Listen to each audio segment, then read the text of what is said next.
Oh, I started and I forgot my cup of tea. Hello, Chocky Chat.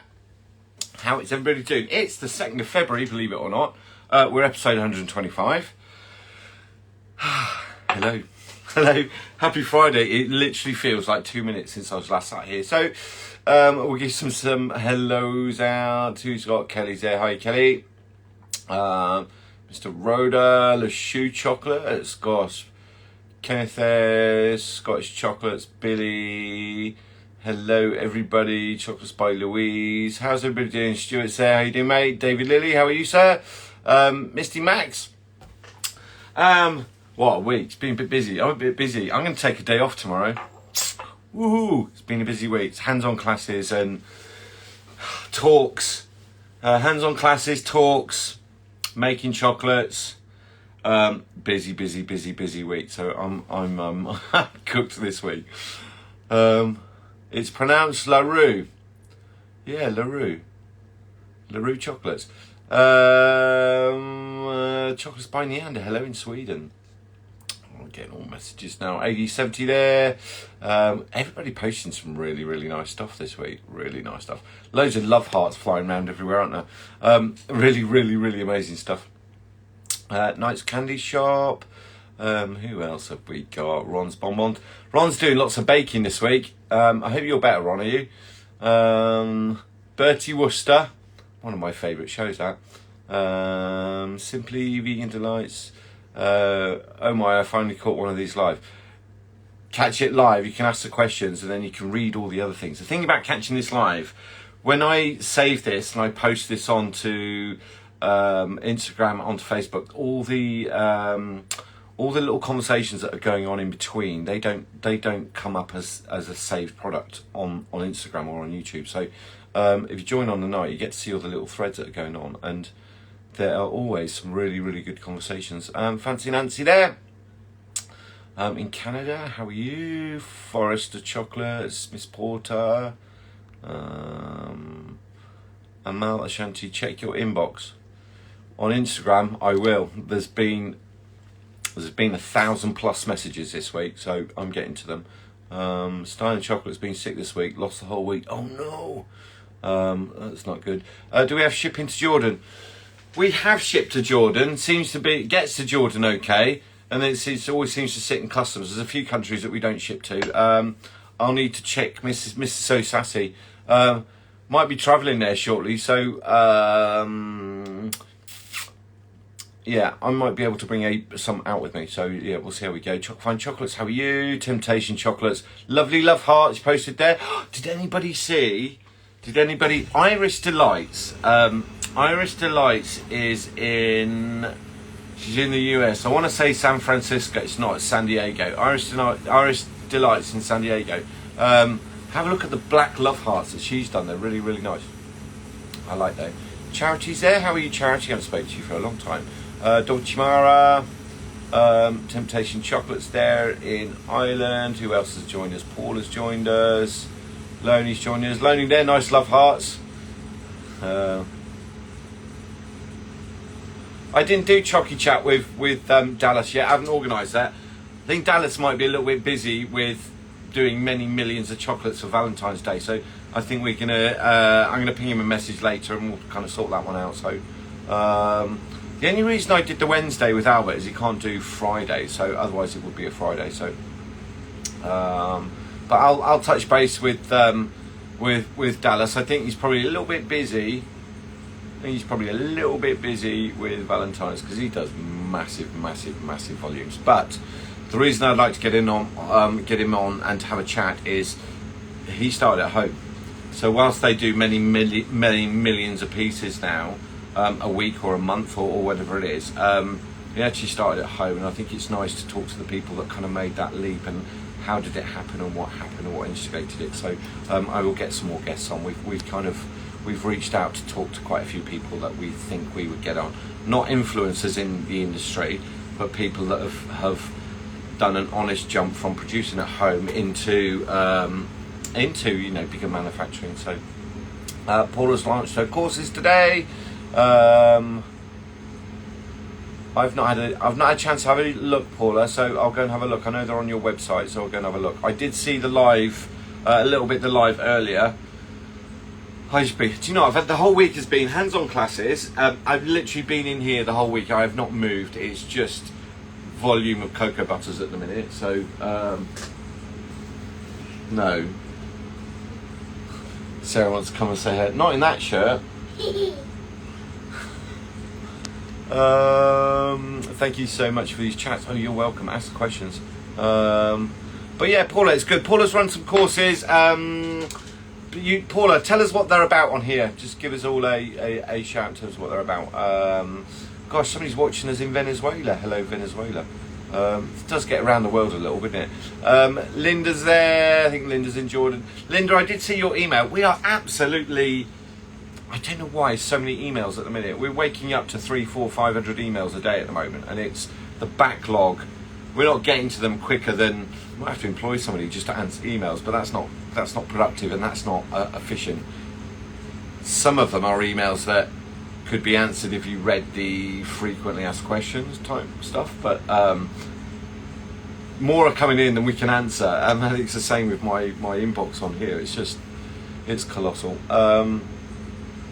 So launch for public hands-on course, professional business course. First one is how to create pro-looking menu cards on Canva. Good idea.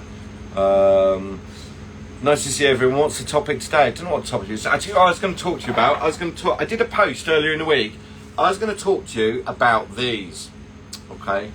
I did a post earlier in the week about opacity. That generated a lot of inbox questions, and it's like, oh dear me. So I answered a load of questions with the post, and then it generated even more, and I kind of like, I just can't do 400, 500 messages all in one go. So got people in Serbia, hello. Susanna Klaus, Sugar Sheila's joined us. How you doing? Didn't really have a topic tonight. I was going to talk about these. The first three rows,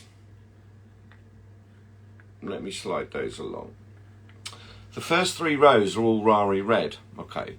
And that first one, what I wanted to do is just show what opacity did. I think what was interesting is this row, this row and this row in terms of what I did, because that's what confused people. And it was that to get a brighter colour, you needed to back it with white. Well, that's not actually always the case. It doesn't work with yellow. It doesn't work with yellows. It doesn't work with the lighter colours, but it does work with the dark colours. The first one is just red sprayed and it's shelled in the dark. I use the Valrhona Manjari because it's the darkest chocolate I've got. It's 64. The second one, though, that was sprayed with Rari red and then backed with white. That one was sprayed with Rari red and that was backed with Caramelita. Now, Caramelita is an iron oxide, but it's cheaper than the My White. You don't always need to back it with white. And like I said with this red, all we're doing is backing it to stop the dark colour of the chocolate coming through. So if you look at that one and that one, those first two, that's red that's not backed, that's red that is backed, but that one's backed as well. So that one's backed with white, but that one's backed with Caramelita. And they're virtually, you can see a little bit of difference in the shade there. Then we had the lipstick red followed by the Galaxy. Opacity is really, you've got to decide what you want to do. I've got another example here. That one there, we sprayed that, half the mould we sprayed white, the other half we left dark red. So when we sprayed the mould, in red, all we did is just angle it down and just spray a little bit of it white. But what it did is it just accentuated the Copper King that we put behind it. So you don't always need to back the whole thing. What you can do is just spray a little bit of the mould or half the mould, and you can get a colour that goes from one side, bright red, all the way to dark on the other side, which is quite fun. It's quite interesting. That's opacity as it's working. Don't always need to back it with white. Sometimes you're just trying to spray a colour behind it, or just block the colour of the chocolate, as in not to brighten it. And that was the idea with that one. That's a really bright red, but that one's not far off. It's one shade away. Like I said, it's just backed with white, but it's titanium free. It's an iron oxide, and it's the Caramelita which when you spray it gives you a really deep yellow, really nice deep yellow, as opposed to a bright vibrant yellow. And again, it's kind of titanium free, so it's ideal. You can red bricks, Caramelita, you can spray them, they give a full opacity, and you can shell in whatever color you want to give you some options, right? So I'm going to do the same thing with blue. I'm going to do the same thing with blue and green and just show you what the differences are. So I'll get that done during the week when I get a minute. When I get a minute, it's always when I get a minute. So Linda's joined. Linda, there's some nice chocolates today. We like macadamia nut and salt caramel. It's really, really nice. Chocolates by the Macaroon. How are you? Mother Baker's in. Mo, you're in Glasgow. That's you've moved. Chocolate creams. How are you, sir? I accidentally made purple gold. Do tell. Oh, did you mix the? How did you do that, Stuart? Do you know how you did that, Stuart? Are you able to do that again? Share that. You can always blend colours, not a problem at all. Ned's joined us at N2 Sweet Lab. He's posting some amazing stuff at the minute. Really, really, truly amazing stuff. Who's got questions? Everybody's been quiet tonight. Where's everybody been quiet? Easter eggs. There's a question I had earlier in the week. I'm going to shell this one. I am going to shell this one because this is coming up to just over a year since it was painted, and I wanted to demonstrate that if you temper the cocoa butter properly and you paint it, if you store that properly, you can get to that whenever you want. So if you wanted to store it for a couple of weeks, it's fine, but we kept that one for a year, and we're going to shell that one. One of the things that I was asked about these is like, one, can you, like with Easter eggs, can you double shell? Yes, you can. These are always better if it's done with a 3-drop or a 2-drop chocolate, so slightly thicker chocolate. You're not looking for a thin shell with Easter eggs because you just kind of need that strength there. What I would say though is, like how you shell, and for the people that got Selmies, they will know this. If you put the chocolate in and you turn it upside down and you tap it, you get all these funny, weird, like veins on the inside of it. And the idea is you fill it with chocolate and you tilt it and just let it run off on its own. Okay, and then once everything's out, then you can kind of give it a scrape. Because what they were saying is every time I tap the chocolate out, I end up with all these sticky lumps, or called stalactites, right? Just everything kind of hanging down from the center of the mold. Just tilt it out on its edge.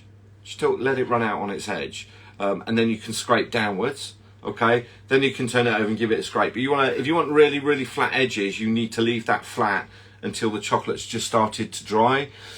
Then you can give it a scrape, then you can go through your normal process of drying phase and then crystallization phase or retracting phase or whatever you want to call it.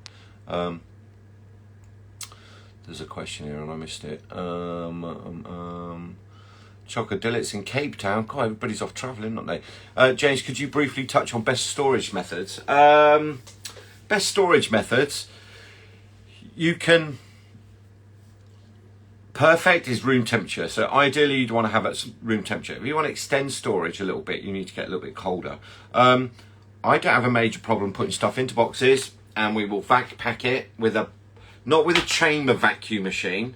That's for something else. But you can buy these bar ones, okay, and then that box will go into the little vac packet. We'll keep those in the fridge. Quite happy to keep those in the fridge at kind of 8 degrees. Or I've got this fridge set at 8 degrees. If I'm working and I've got more high risk products in there, we'll just turn it down to 6. I mean, the best one is storage is frozen, but everybody worries about humidity. I think if you formed a shell properly and you've got a good cap on there, you're good for kind of 6-8 weeks in a fridge before things start to really dehydrate. Here's the thing. If you're making pralines, gandusias or caramels, they don't need cold storage because they've got a really good shelf life. And also they wouldn't need freezing. There would be no reason to make those and freeze them, because I think a very good caramel, you're at least 120 days. At least 120 days. Same as pralines. Obviously a lot of that relates to how well you shell, how well you cap. And if you're freezing them, the only thing that benefits freezing is ganache, right? in which case, you know, you freeze them for long-term storage, 3 months or more, and take them out as you need them. Storage is, it really depends on what kind of fridges you've got. I'm personally not a huge fan of wine fridges, just because the motors aren't strong enough. They're very, very good for storing made chocolate. So if you've got boxes, if you've got chocolates that are made up and they're in boxes, wine fridges are absolutely brilliant. In terms of storing bulk stuff, once you get too much in there and there's no room, no air circulating in the wine fridges, they kind of really struggle. So does that answer that, David? I think I don't know if I'm into really long. I don't want to store things for a really long time, and if I do, I will freeze them. The only things that I wouldn't freeze are caramels, gandusias, and they don't have high water content, so they're not going to dehydrate. And like with caramels, the amount of sugar that's in there never actually freezes anyway. So you're just keeping it in cold conditions. Caramels will store just as good in a fridge as they will in a freezer. Actually, it just depends if you want to use the freezer. It's absolutely fine. So and just remember, they go from room temperature into the fridge for 24 hours, and then from the fridge after 24 hours into the freezer, and then the reverse on the way out. So it comes from the freezer, goes straight into the fridge 24 hours, then comes back to room temperature. When they come out of the freezer to the fridge and then to the room, I would not touch them. I would not touch them for 3 or 4 hours. When they come out of the fridge, you'll see they go misty, right? So they're completely mist over. Don't touch them when they're in that state, because that mist that's over it is actually condensation, micro condensation. But if you touch that, you'll leave fingerprints and you'll get probably some of the colour on your fingertips. Let them get back to room temperature, and they will be dry, and all the shine and everything will come back, and they'll be absolutely ready to use. So never you'd know you've frozen them either, right?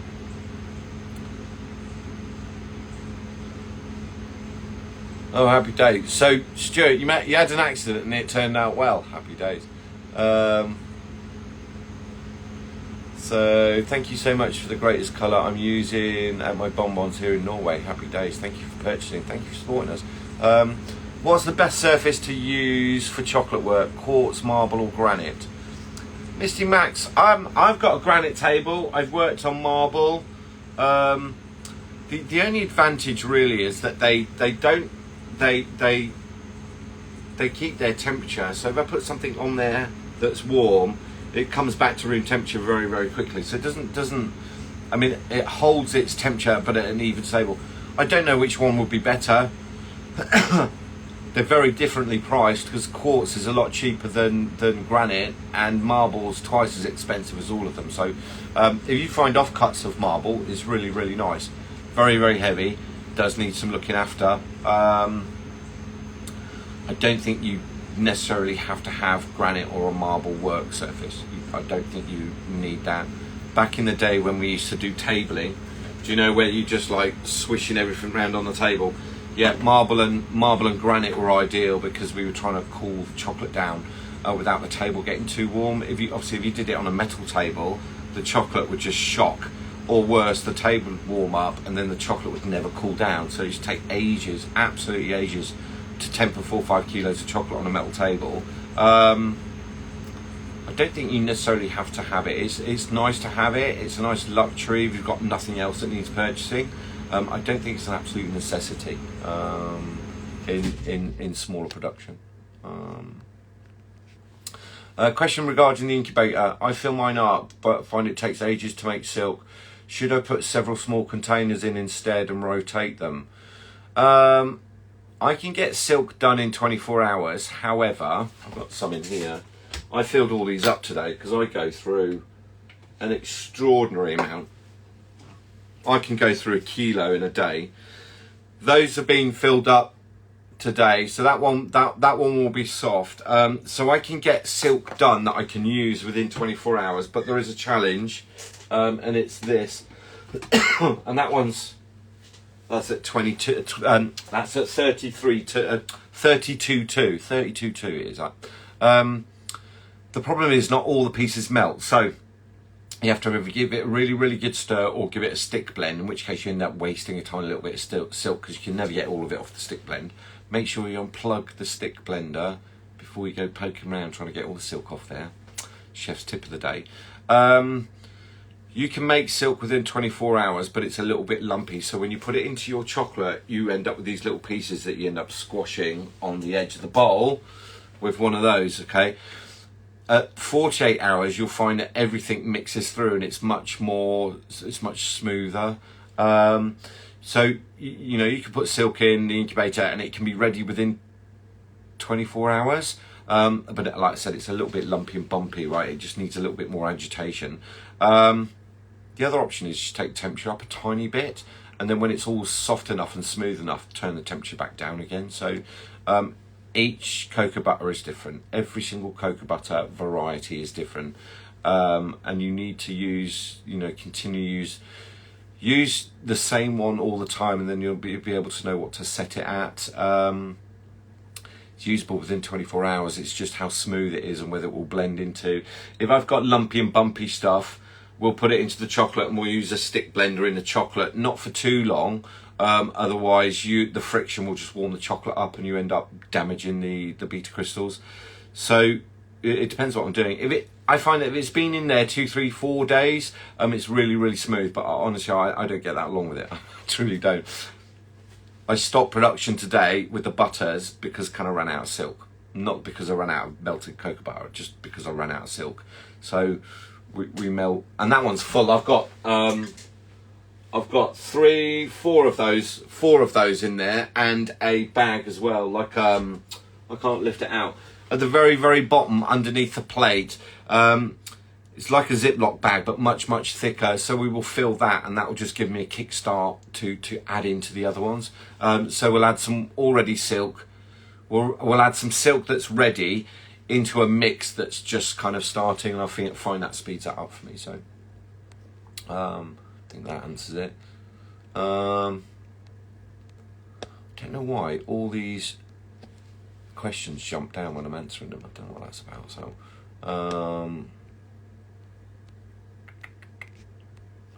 let me just scroll back 1 second. There we go. Much better. Pretty fancy. It is much better if you do smaller amounts, right? So smaller containers.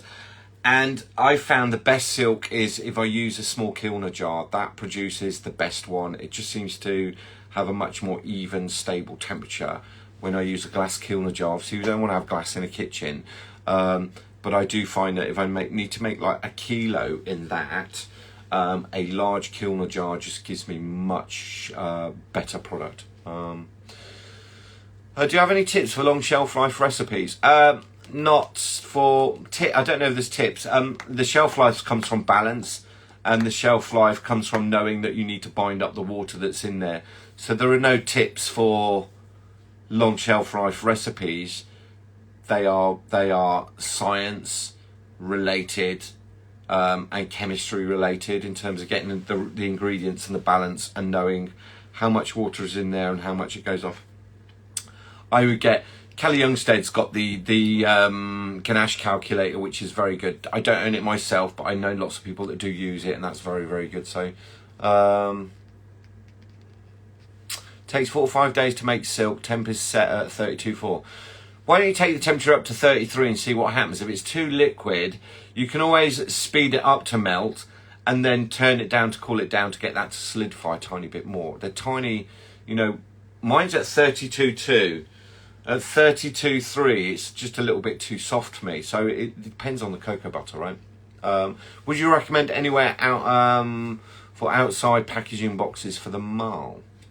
For the male. Chocolate art, yeah. The outer postal boxes most of them come from a company called McFarland, which is a absolutely gigantic company. They sell them on to the likes of Keylink and Meridian Packaging. We get ours from. But you want the outer postal boxes, and they'll be but you need the right measurement. So there'll be a 12 or a 24 or a 16 different ones. This is why it's a challenge having too many multiple size boxes. You need the outer postal boxes to go with it. So Meridian Packaging is probably a good one actually. So are there any issues spraying with spraying chocolate with my 1 ml spray gun, I would thin it with cocoa butter first. Yeah, you can. Is that chocolate escapade? Is that to do velvet? If that's to do velvet, absolutely perfect. Velvet, we would take white chocolate and thin it down 50-60% with coloured cocoa butter.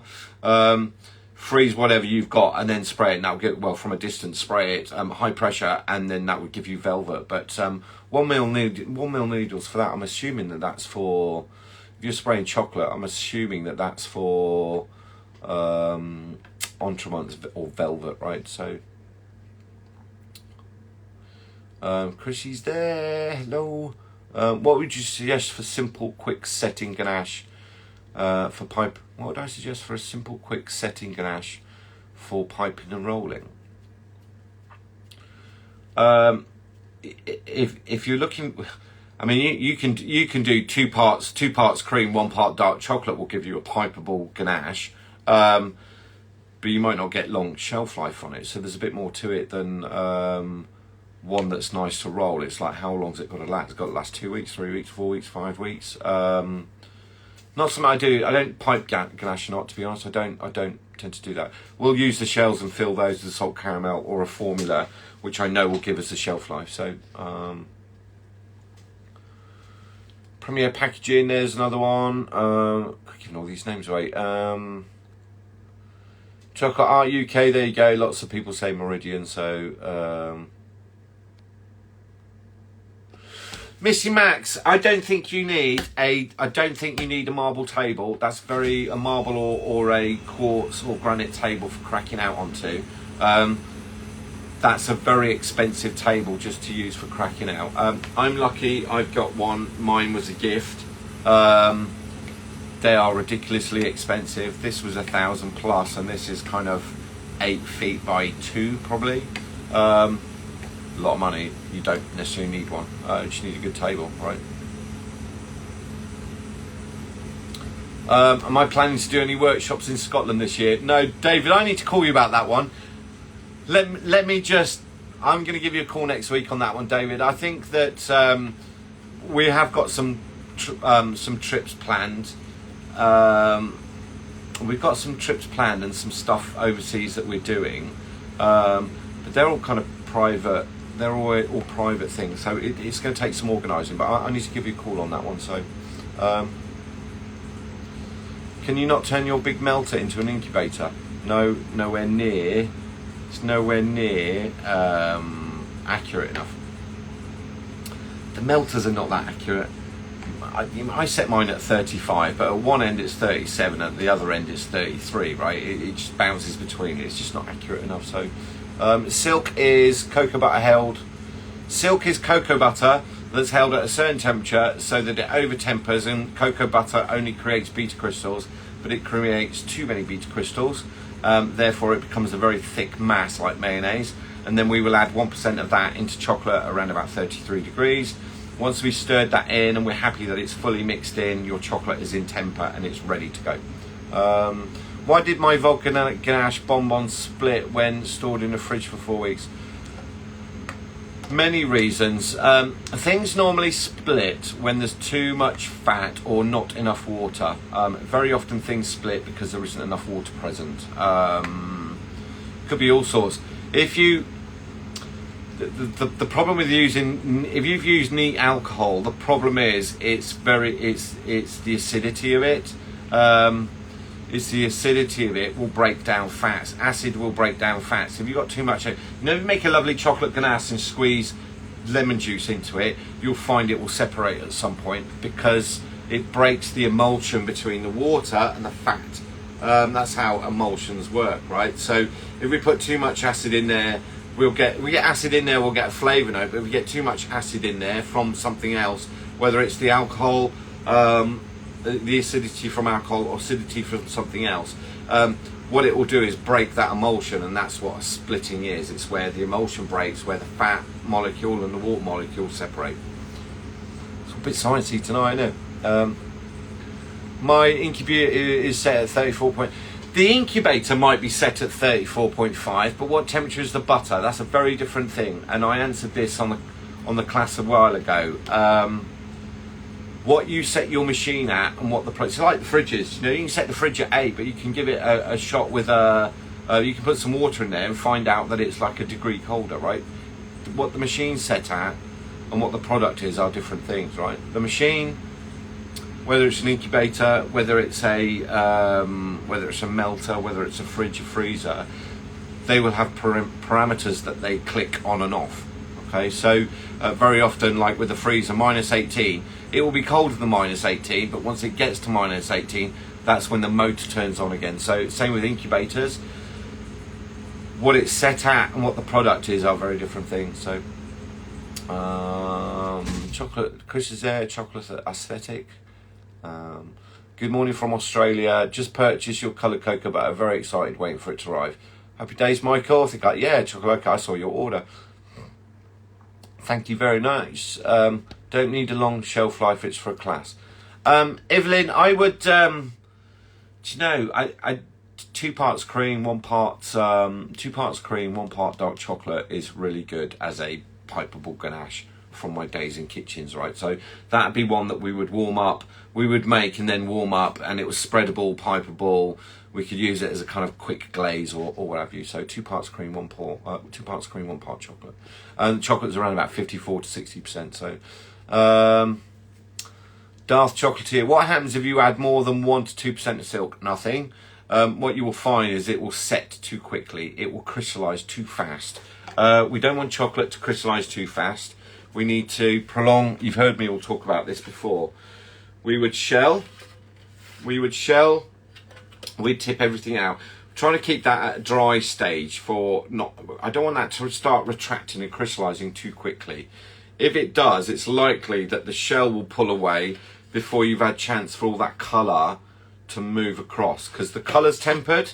The colour's tempered and in the mould.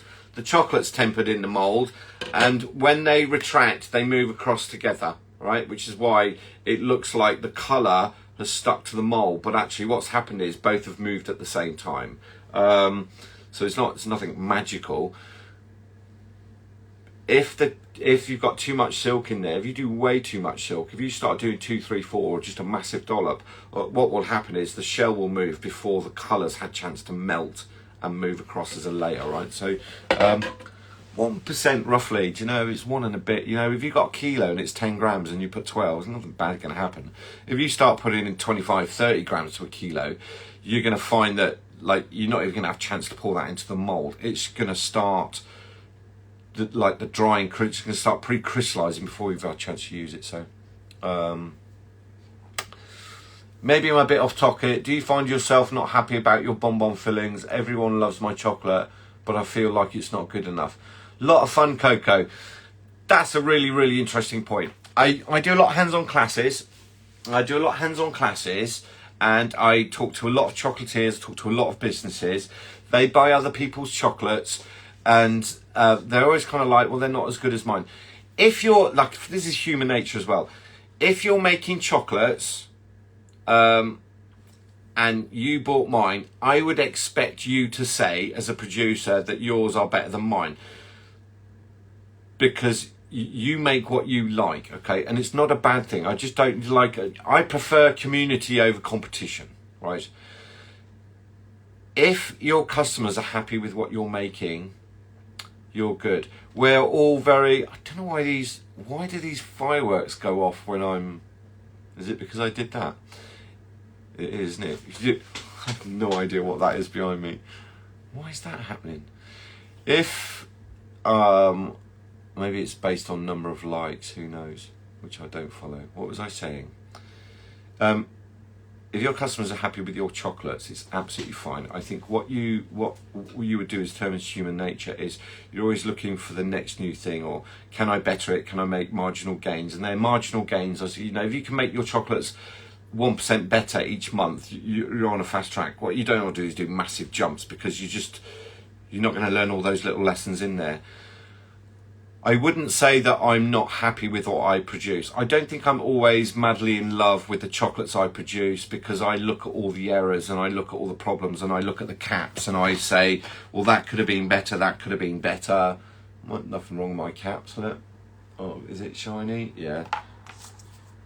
Girls have had all these. So well, I will always look at my own stuff subjectively. Because I've got a want and will to get better at what I'm doing. Even though I do a good job, I still know that I can do better in some areas. And I think, you look back at things a year ago and you go, oh no, what was I thinking? So food trends and styles, all that stuff changes all the time. If your customers are happy with what you make and the feedback, not friends and family, that feedback's not always genuine, right? But total strangers, if they love what you're doing and they're happy with it, don't beat yourself up saying, I've got to change it. Do you know how many chocolatiers do? I was talking to somebody recently and they're like, I've had the same thing on for 6 years and I'm changing. And they've changed. And the first bit of feedback was, where are the ones that you always did? Where's the filling that you always did? That's life. People will order something because they like it. If they like it, stick with it. The improvements will be, in business now, it will be costings and colourings and designs and profit margins and purchasing. It'll be all those other little bits and pieces. If you feel like it's not good enough, what you're making, I would question where you're getting that feedback from that's telling you that. But if your customers are saying that they're good, be confident. Here's the thing, and this always challenged me, and again, it was a conversation that I had earlier in the week. And the question was, is it okay to just put a dark chocolate ganache in a shell? And the answer was yeah. I think a lot of chocolatiers lack the confidence to be able to do that, because they think it's got to be tricksy and have 2 layers or 3 layers or 4 layers or this or that or something. Actually, the people that are buying chocolate want chocolate. Get more chocolate into your chocolates. So there is nothing wrong with doing a really nice synthetic shell, nicely coloured or designed, and just putting a really good dark chocolate ganache in it, because I guarantee they'll love that one. I guarantee they'll love that one.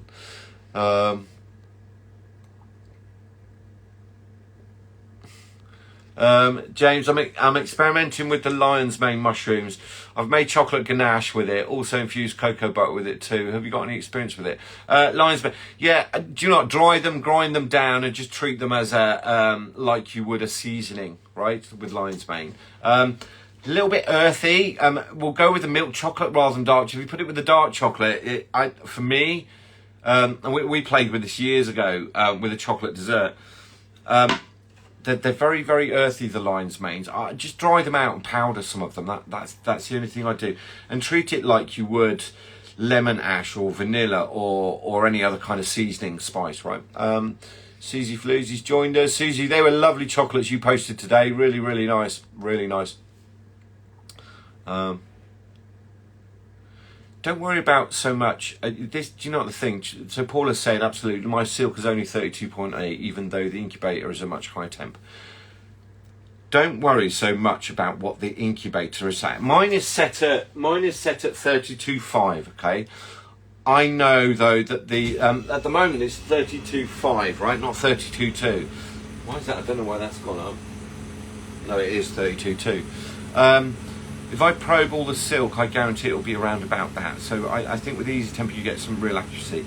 I know that like with the Kadzama, I could have that at 35, but the silk that's in there is at 33.1, right? So don't worry about so much what the temperature of the machine is. It's the temperature of the silk. That's the important thing. What the machine says is kind of almost irrelevant. That's just a guide to tell you this is roughly what we set it at each time, right? So.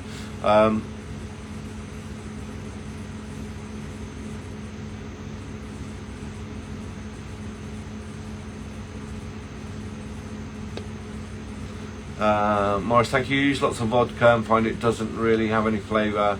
And the customer said they wanted it a real kick. Do you have a good? I don't use alcohol in any chocolate, so I'm absolutely the wrong person.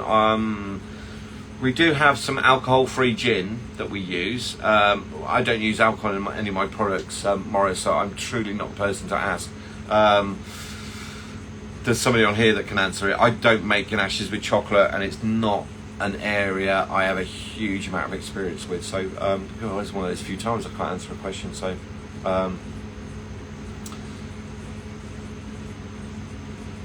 I wouldn't use. Morris, we know where you're talking about using Ultratex. The problem is Ultratex is a thickener, so a hydrocolloid, but it's not a preservative. So yes, you can thicken a liquid like vodka or anything that's water-based with a modified starch, but when you put it into a shell, if there's any acidity there, it will break the starch, and then you'll end up with water leaking everywhere. I think the thing with alcohols is, back in the day, we would just reduce everything down to concentrate the flavour. Vodka's a tough one. I don't know what it even tastes like. I never even tried it. So I bought from Edible Art Patisserie, and it was horrible quality, half filled, cat with acetate sheet, too thick shells. Sorry, disaster. I know, Damien. Dre Bakes. I know, Damien. I've got Damien. Damien sent me some of his art, and then all the edges peeled off, so we don't use them now because they were cheap. I think you should, if you're really in love with what you're doing, you're really passionate about what you're doing. It would be human nature to get somebody else's chocolate, and then I would expect you to say, the ones I make are better than theirs, right? That is absolute, because if you're not saying that, I'd be like, you're not trying hard enough. That I would say you are not trying hard enough. If you don't think yours are as good as somebody else's that you've bought, I would suggest you're not trying hard enough, right?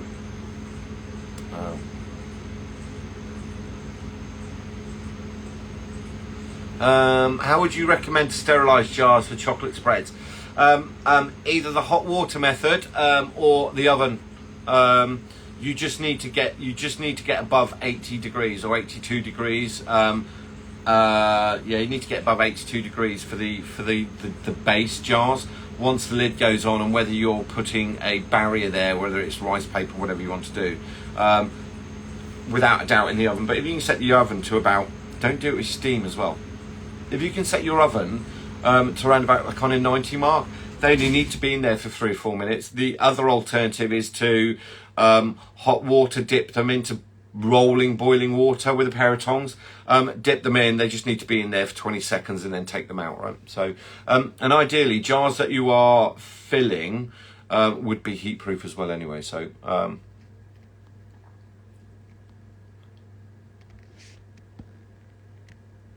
any ideas of what to mix with rum to make 4 or 5 different chocolates with an artisan rum? I would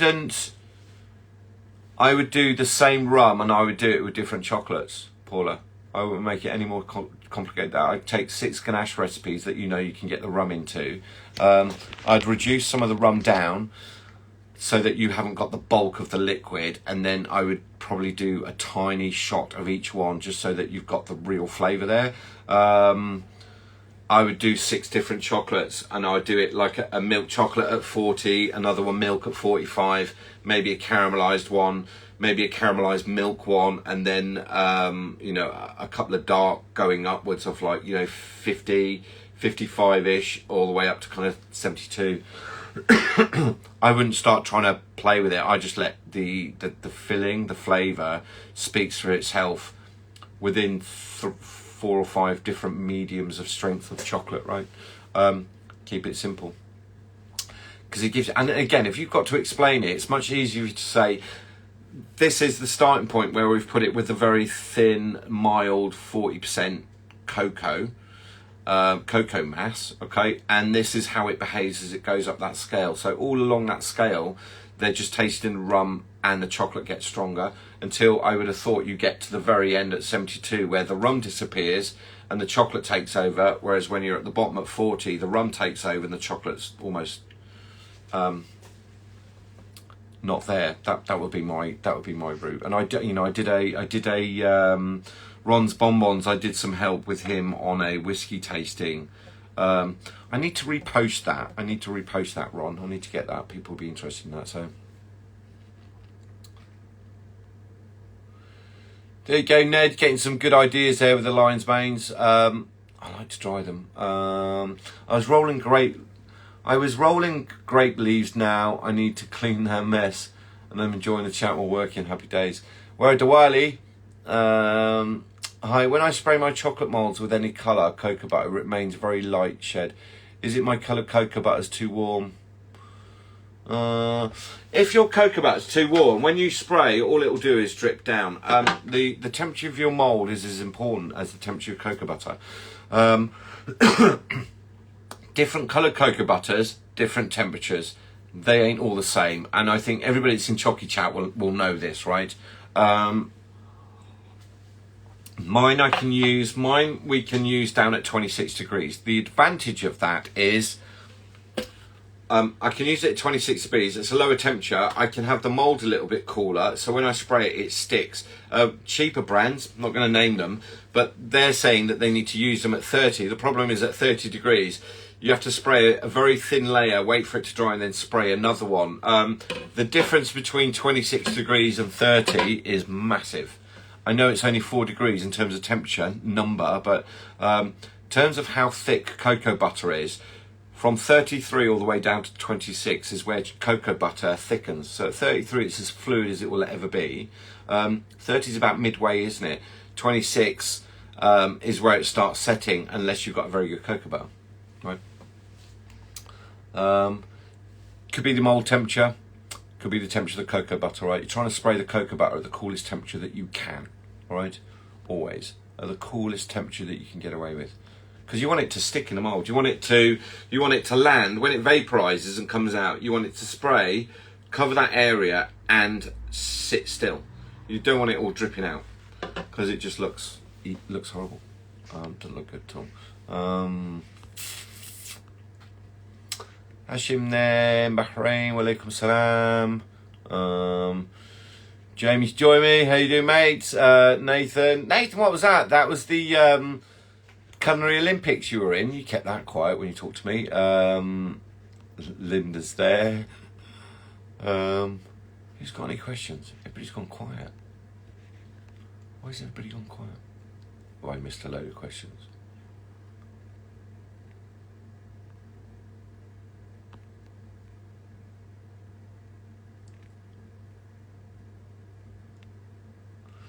Nobody's talking to me. I hope you all saw. We posted all the videos onto YouTube. Some people seem to like to catch up on there. I think it's to do with the controls and being able to forward it, fast forward it. So I've got some things planned coming up in the next month or two. I've got people that we're inviting on. There's some podcasts and things that I've been invited onto, which one's been filmed, one is in editing, and another one. So I get invited to a lot, but I turn a lot of it down. It's just not something I want to do. I'm just too busy. And I don't jump at everything. We were talking about, Albert and I were talking about this. I don't jump at everything. I really measure whether it's good for both of us to go to do something, right? We get lots of opportunities come our way, and we measure it. Certainly Rani and I, we measure it very carefully to say, are we ready to do this yet? No, we're not ready. Okay, we'll park this for another year or another 6 months. So I just made a malted milk chocolate ganache. Came out well, I think, but any tips? Malted milk chocolate. What malt did you use though? The liquid one or the dry one, Linda? Because you can buy most. Are the one classes back online? No, all the classes. I took the classes offline for now. I've just got so much going on at the minute, and I'm just playing catch up. I'm nearly there. What I didn't want to do is leave it open and get more booked, and then I've got to start rushing through them.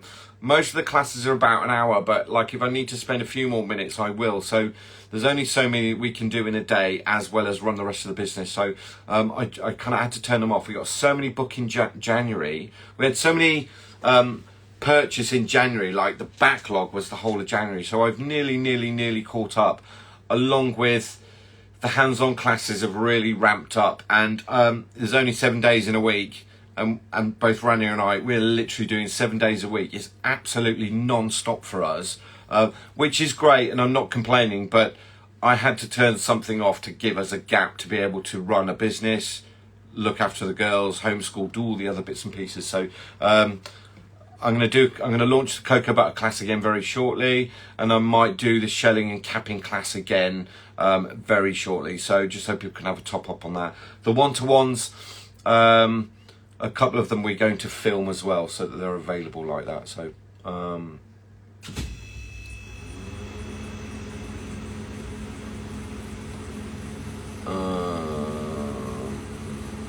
I have to admit, we love Lindt chocolate, especially the Lindor milk chocolate balls. Do you know what makes it? No idea, I don't know it. No idea. Have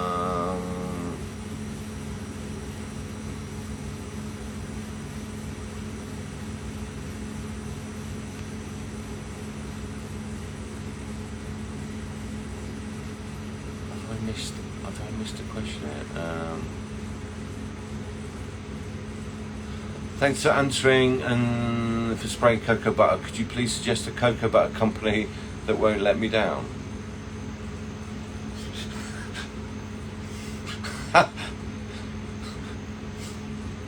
This one. Chocolate UK, I gave this a go but don't find vodka gels well too well due to the alcohol content.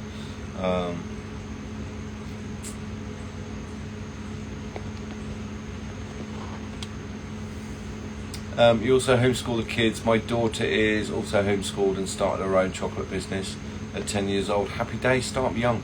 Do you know, don't get me started on the school thing.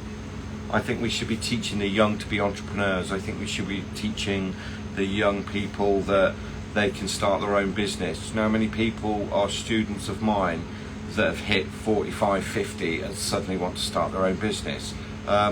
Start young, learn the lessons, tie yourself up with people that will give advice and coaching, not mentoring. I'm not a big fan of mentoring.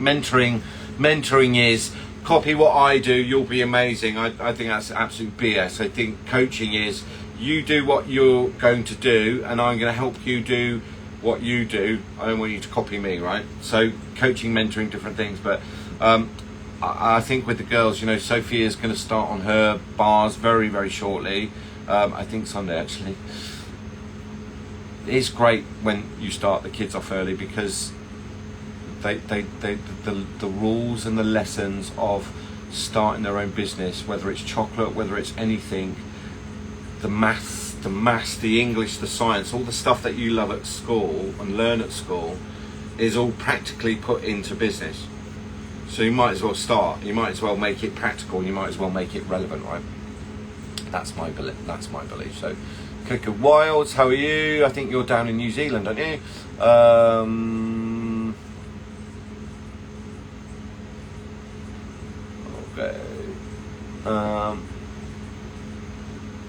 Yeah, Linda, what did you use to get the malt flavour? Because I know you can buy malt liquid. We've got some smoked liquid, so I'm going to do a smoked chocolate ganache shortly. Rania looked at me like, really?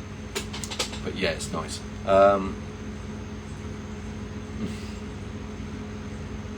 Stuart, everybody was rubbish at school. Everybody was rubbish at school because, oh, you're going to get me started about the education system now, and I'll upset some teachers.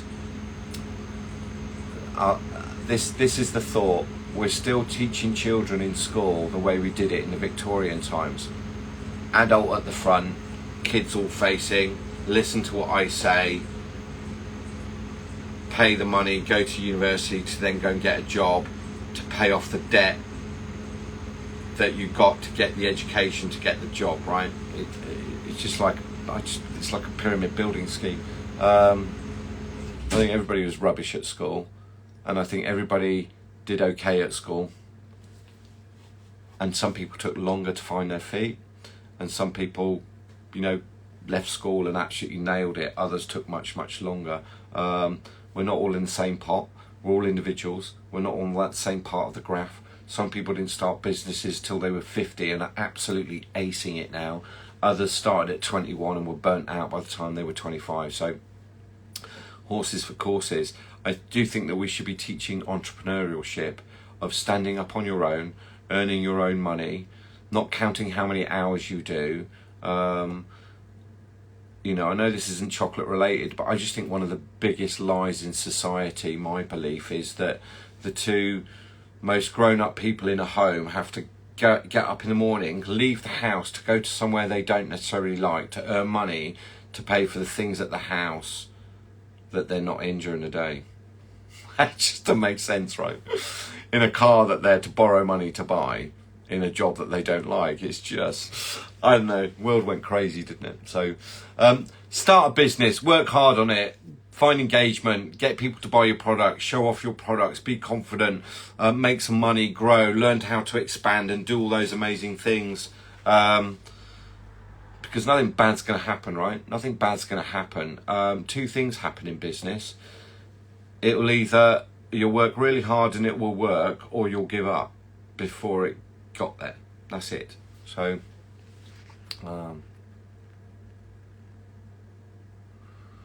or Darth Chocolatier, I don't know, I'm not going to answer that.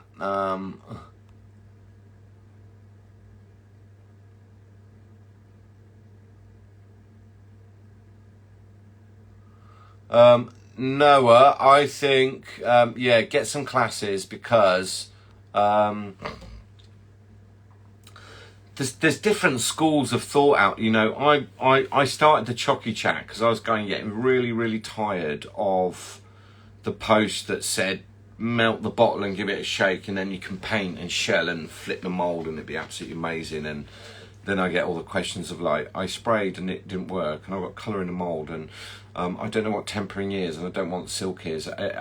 Find a lesson, find some classes from somebody that you trust, who you value, or other people recommend. I think there's some very good teachers out there, and I think there's some really bad ones that don't explain it easily enough for the average human being, right? For the average person that's not immersed in chef talk or culinary terms or all those kind of things. You need classes. You need classes to start off the right way. Otherwise, what you will do is make a load of very expensive mistakes and give up. The problem with giving up is, you know, one more step might have been the point where you succeed. That's the problem with giving up, right? Classes are the right thing. Classes start you off well to give you the basic knowledge so that you can go and explore and create, and it works decently, so that you can then decide, if you keep going and you try different techniques and you try different things, you get better and better, and you grow and grow and grow. Very often artisan products get better from the error, from the mistakes, but what you don't want to do is make a load of mistakes at the beginning. You want to get the right information to start. The mistakes that you want to make is, I didn't like that colour combination, that didn't taste strong enough, not that's inedible, or the cocoa butter didn't stick. So it's a different thing altogether. For Easter egg, I just use 823 and Sellers, that hand painting the ears. Wonder if I should be using a better tasting flavoured chocolate. Nothing wrong with 823. Nothing wrong with 823 at all. It's good chocolate.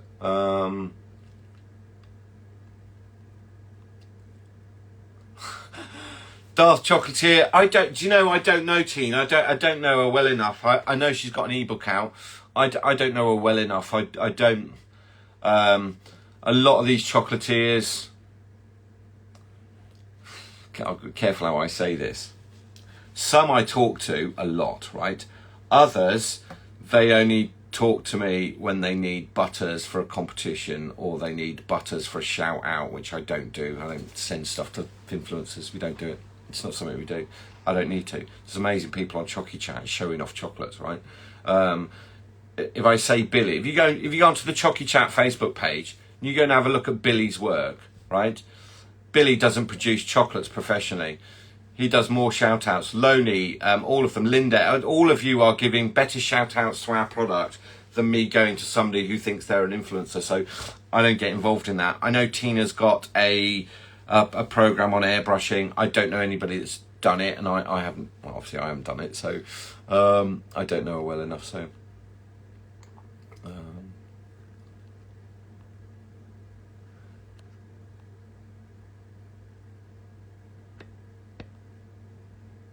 Has anybody ordered Luca Carib since Christmas?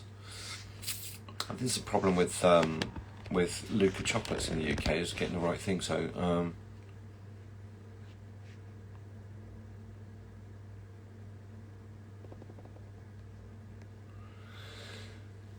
oh no, bought a wrong spray gun and wasted a week trying to make it work. There's so much poor information out there. Chocy Chat's grown from me. Chocy Chat has grown in, there's 50 something odd people sat here on a Friday night at 8:30, right? I don't think you'd be sat here, because I'm not entertaining, I'm not joking, I'm not flipping molds and telling everybody how great I am. I'm answering questions, right? Chocy Chat's grown because I think there's some good information that I share, and also within all the talk there's great information and people are sharing stuff, right? I think there's so much shady competition. There's some shady everybody jumped on the teaching bandwagon, and everybody's kind of had a crack at it, but the problem is, just because you're a teacher doesn't mean you can teach. Does that make sense to everybody? I like sharing information, and the information I share and the way that I teach is a result of 38 years of working in kitchens in multiple languages with multiple levels of chefs. So guys at a Michelin star to the guy that just started yesterday. And I had to find a way to share the information to get them to perform a job so that they didn't get thrown out the next day, right? So you got to be careful where you get that information for. There's so many obvious ones. I saw one about, heat your airbrush to 45 degrees. Don't heat your airbrush to 45 degrees. If you temper cocoa butter, here's a tip of the day. If you temper cocoa butter, and so we've warmed it to 40, 45, whatever temperature, and we put it over water, and we stirred it, and we've cooled it down to 26, and then we've warmed it up by 1 or 2 degrees to 27, 28 degrees, okay? If that's 45 degrees and you pour the cocoa butter in there, you've just melted all your beta crystals. It will spray. It'll be absolutely beautiful to spray with, okay? And if your mould's cold enough, it will stick. Absolutely brilliant. And then the next day you fill it with chocolate, and you do your fillings in it, and at the point that you know you've made a mistake is when you go like that and it ain't worked. The temperatures that we're working at are so fine and so exact, and I say this so much. Here's 3 pieces. Here's 3. These are the most. I'm going to show you, this is the most important piece of equipment that we own in our business. Thermopens. I can't do anything without that. Chocolate will work at 33.7, but it won't work at 33.8. And just that 0.1 of a degree is the difference between having beta crystals and not, right? At 33.8 on the warm-up, they've gone. You can't see that you've melted them. You have to trust the process. They're either there or they're not, and if they're not there, it's because you damaged the cocoa butter or the chocolate on the warm-up. The warm-up is where beta crystals get damaged. They form on the cool down, they get damaged on the warm-up. It's really, really straightforward, logical science, right? Or application of science, I should say. That's the most important thing. We've got some clever kit, we really, really do. Can't do anything without that. From making all of these, of knowing the right temperature, just all of it, right? So, temperature of our mold, temperature of everything. So, get the right classes, get the right information. Chocy Chat started, I think, probably because of the frustration of some poor information out there. I'm not going to name names. I see so many forums where just people have a crack at answering it, and they're just myths that confuse everybody else. And when I have lots of hands-on classes, and we start off the day talking about their experience, nearly all of them say, well, I read here it said this, and then I saw somewhere else it said this, and then somewhere else it said this, and that just confuses everybody, right? That's just crazy days. Anyway, if there's no more questions,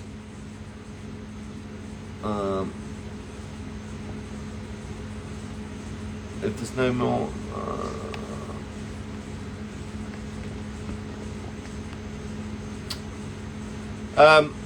Daft Chocolatier, do you know what I say about buying recipes? Buy recipes by all means.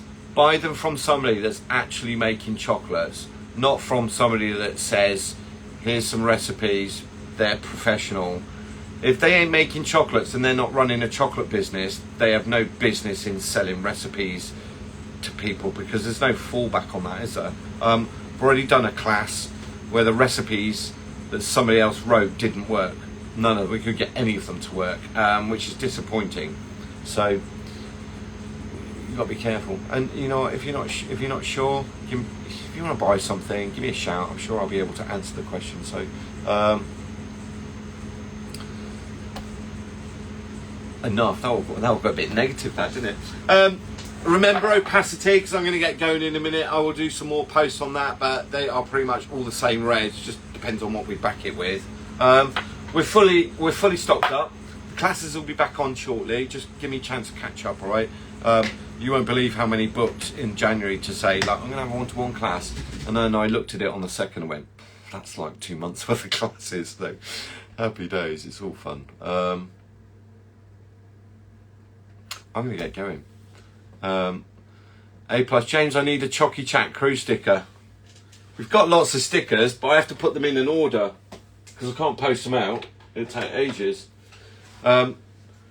We had a few thousand. We now have a few more thousand, right? So I'm putting them in. It's lovely to see everybody putting the stickers up everywhere. So I should, now that I've just thrown them everywhere. But I'm going to get going. Have a lovely week. We're fully stocked up. What else is going on? Keep posting, keep practicing. Valentine's around the corner. We're already in February, so this year is just going to start flying by again, isn't it? Before you know it, it's going to be Easter. So have a good week, everybody.